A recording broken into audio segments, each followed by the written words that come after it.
Chapitre 2. Histoire de deux passionnés de théâtre. La nouvelle demeure était située sur l'emplacement même du marché, dans ce quartier de Paris où se tenait la fameuse foire de Saint-Germain. Dans ce nouvel endroit, l'entreprenant Poquelin déploya avec un lustre accru tous les appas de sa boutique. Dans l'ancienne maison, Marie Cressay s'occupait des soins du ménage et faisait des enfants. Catherine Fleurette l'avait remplacée dans la nouvelle. Que peut-on dire de cette femme ?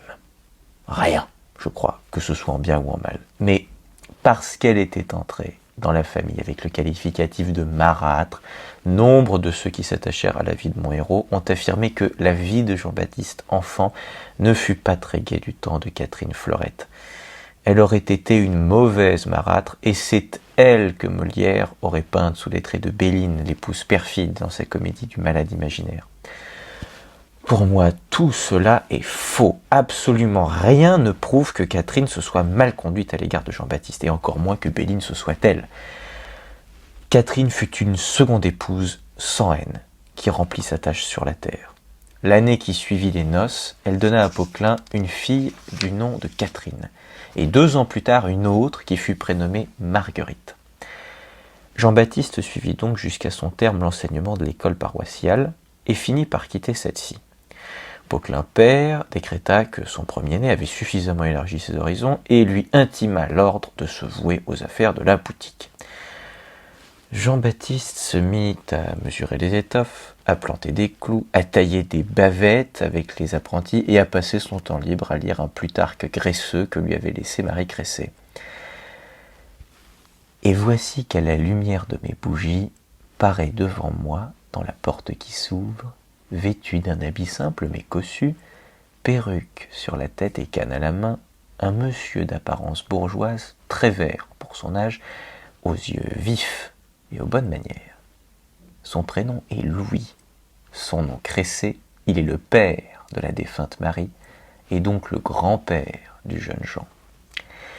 Monsieur Cressay était tapissier de son état, tout comme son gendre. Mais à la différence de celui-ci, le grand-père travaillait à son compte et exerçait son commerce à la foire de Saint-Germain.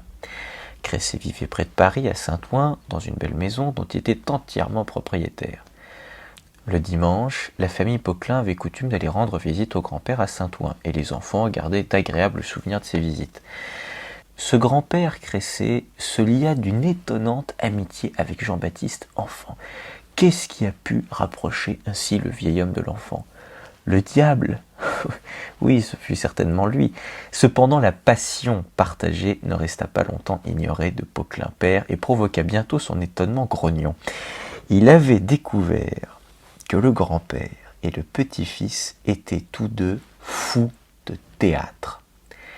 Les soirs de liberté, quand le grand-père se trouvait à Paris, les 2 tapissiers, le vieux et le jeune, après s'être mis d'accord en échangeant des regards mystérieux, quittaient la maison. Il n'était pas difficile de suivre leurs traces. Ils se dirigeaient d'ordinaire vers l'angle de la rue Mauconseil et de la rue Française où, dans une salle basse et sombre de l'hôtel de Bourgogne, la troupe royale se produisait. L'honorable grand-père Cressay avait acquis de solides relations chez les doyens d'une société qu'unissait une communauté de buts religieux et commerciaux aussi bien. Cette société s'intitulait Confrérie de la Passion et avait le privilège de présenter les mystères à Paris.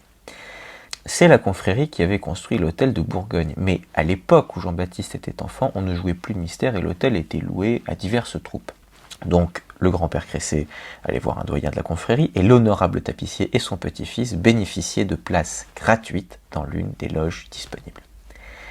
Au théâtre de l'hôtel de Bourgogne, dont la vedette était alors le très célèbre acteur Belle-Rose, on donnait des tragédies, des tragicomédies, des pastorales et des farces, et le dramaturge le plus en vue était Jean de Rotrou, grand admirateur des modèles de la dramaturgie espagnole.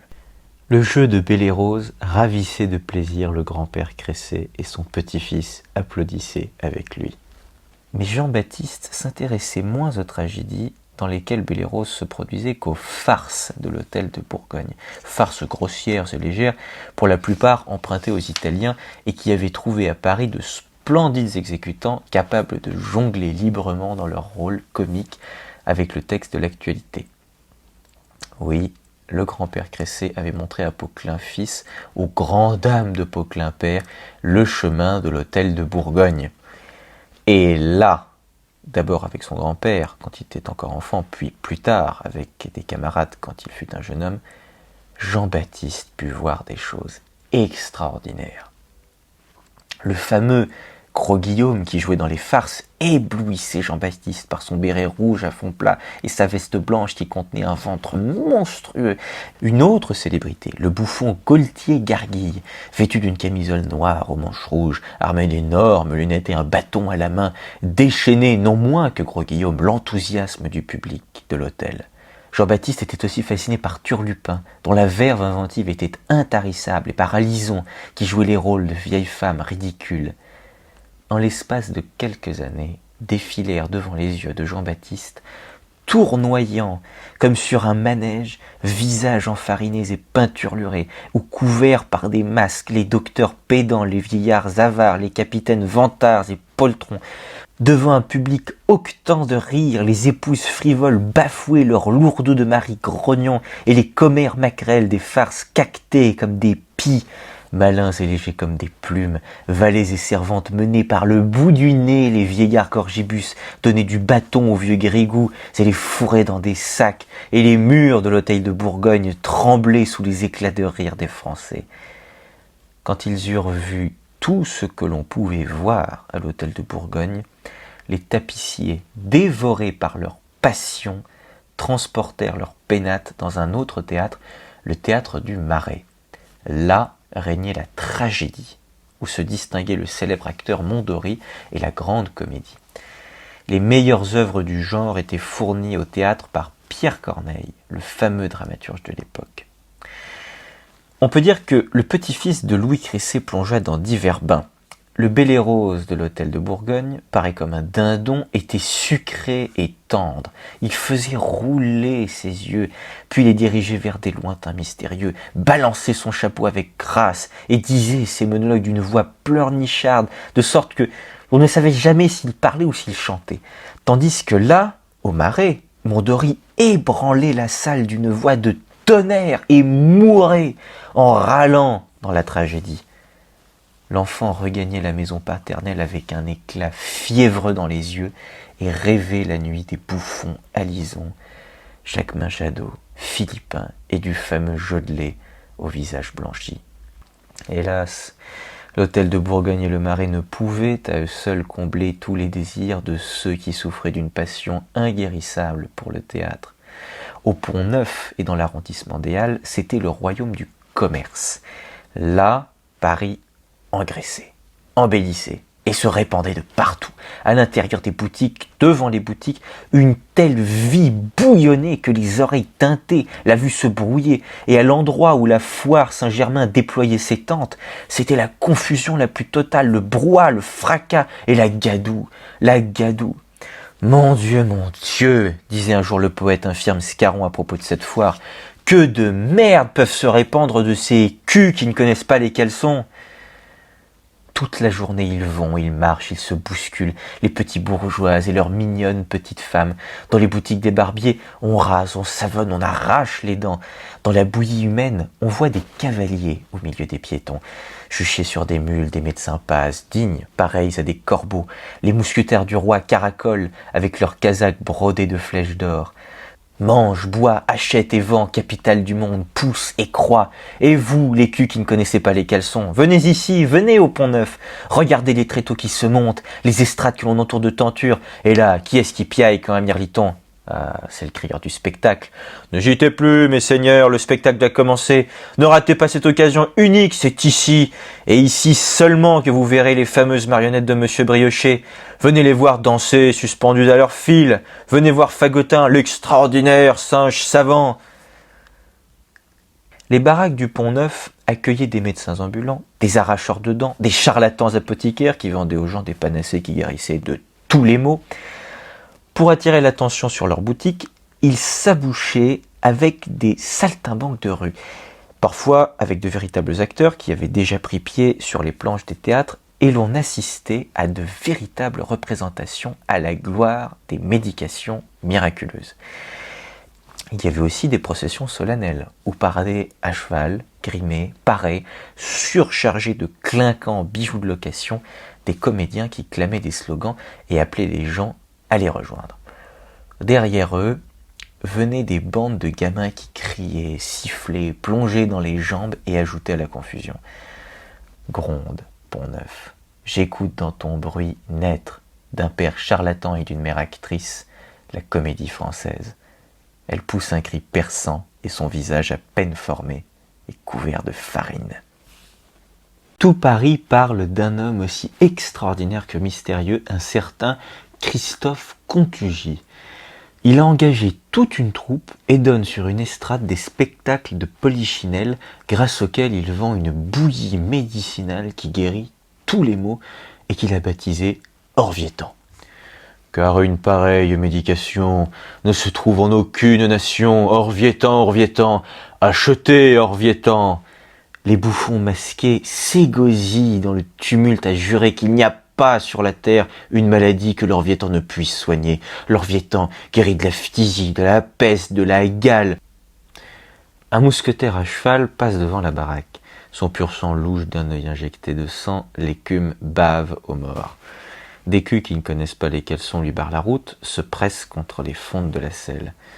Dans la baraque de Contugy, des voix entonnent « Oh, monsieur Capitan, achète de l'Orvietan !»« La peste vous emporte hors de ma route !» crie l'officier de la garde.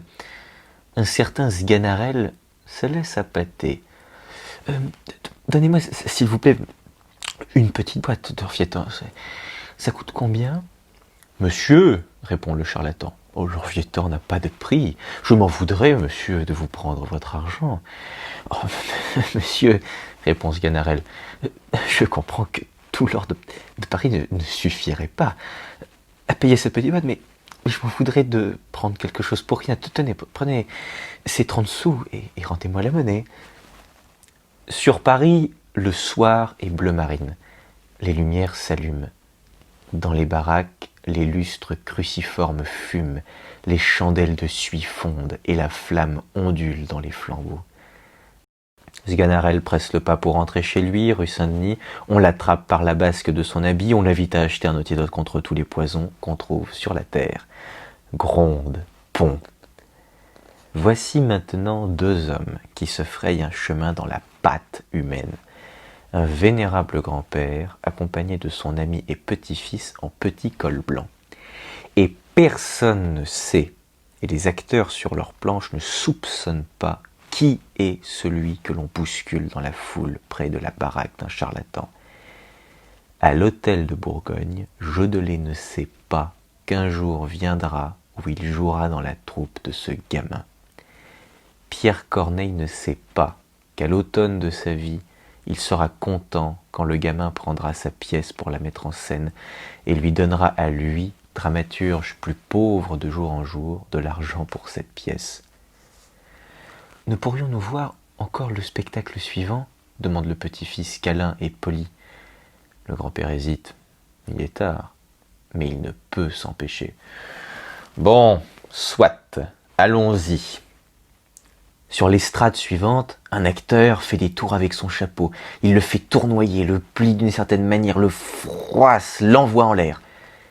Le pont est maintenant illuminé. Dans la ville, les lanternes voguent entre les mains des passants et les oreilles résonnent encore d'un cri strident « Orvietan !» Il est très possible que ce soir, dans la rue Saint-Denis, se joue le final d'une des futures comédies de Molière. Pendant que ce Sganarelle ou ce Gorgibus allait chercher de l'Orvietan qui, pensait-il, lui permettrait de guérir sa fille Lucinde de son amour pour Clitandre ou Cléonte, Lucinde, naturellement, s'enfuyait avec ce Clitandre et se mariait. Gorgibus tempête, on l'a berné, bridé comme une bécasse, il fourre le précieux Orvietan dans les dents de la servante, il la menace. Mais les violons joyeux feront leur entrée, le domestique Champagne se mettra à danser, Sganarelle se résignera. Et Molière terminera cette soirée par une fin heureuse aux lanternes. Gronde, Pont.